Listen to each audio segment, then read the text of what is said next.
Kwigenekerezo rya 25 Rusama icegera ca mbere c'umukuru w'inama nkenguzamateka nyakubahwa Space Caritas Sinjebarikanuye yararongoye inama ya bose aho abakenguzamateka bari baramutse bumviriza icegeranyo c'ivyaranguwe n'urwego rw'umuhuza w'abarundi mu mwaka w'2020 mu gushikiriza ivyaranguwe umuhuza w'abarundi nyakubahwa Edouard Nduwimana yamenyesheje ko ahanini ibikorwa vy'urwo rwego byashimikiye cyane kubijyanye no gutunganiriza ababitura gukinga amatati gukomeza amahoro n'umwumvikano mu bene gihugu ibijyanye n'imigenderanire bagiranye n'izindi nzego z'igihugu hamwe n'inzego z'abahuza z'ibindi bihugu.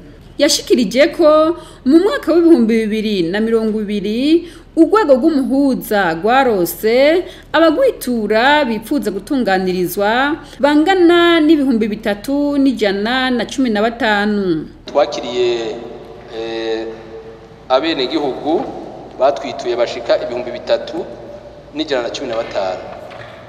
Abo bakaba bari mu madosiye arenga gato amadosiye 422. Ayo madosiye tukaba ayo twize tugasozera ari amadosiye 117. Urumva yuko amadosiye twiga ayasigara ni menshi ko twe tugenda bukebuke. Iyo abantu bashoboye kumvikana canke yagiye mu intamba binanonya tubanza tugatenyenya. Tugiye rero muri make nkumbure sinorinda kuyavuga yose no babwira amadosiye amwamwe dushobora kuba twarasozera ugiye mwumve ingene vyagiye biragenda yandi baratugoye sindayagaruka ko yose. Turi ku rupapuro rwa 17 turashobora kubona ko dosiye ya mbere abene gihugu bitwaye bo muri commune ya Mabayi ico gihe bitwarira commune ya Mabayi hamwe n'ishirahamwe rijeje kwimba inzahabu muri ya commune hamwe n'ubushikiranganje bujejwe ivy'ubutare n'agataka ko bari banyazwe itongo ryabo rija kwimbwamwo inzahabu kandi batabahaye umuzibukiro nkuko amateka bivuga. Ico gihe rero twaragerageje kumumvikanisha birafata umwanya utari muto ariko twavuye dushika ku masezerano abo bene gihugu barashobora kurihwa amafaranga yabo. Iyo dossier ikaba yarafashe inzira kandi barakengurutse. Hariho dossier y'abakozi bo muri Onatel baburanije Onatel yatsindwa amahera menshi cyane ashika hafi miliyaridi 7.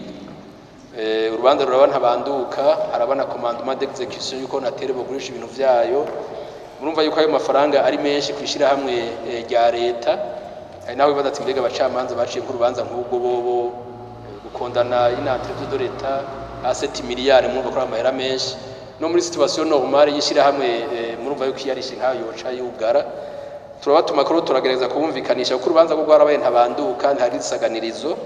Twaratumye ko turabumvikanisha turagerageza kumvisha abo bakozi bahora bakora muri Onatel ku buryo bahavuye bemera ko borihwa imiliyaridi 3 bagaheba hafi imiliyaridi 4 ariko n'ubu iyo dossier ntirava mu nzira urubanza rukaba tubandanya kubumvikanisha twizera yuko bazohava bakemera bagaheba yandi makenya maze Onatel nayo ikabona kubatunganiriza.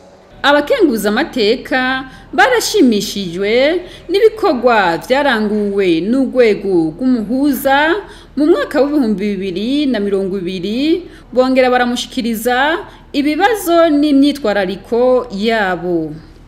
Umuhuza w'abarundi yarahaye umuco abakenguza amateka.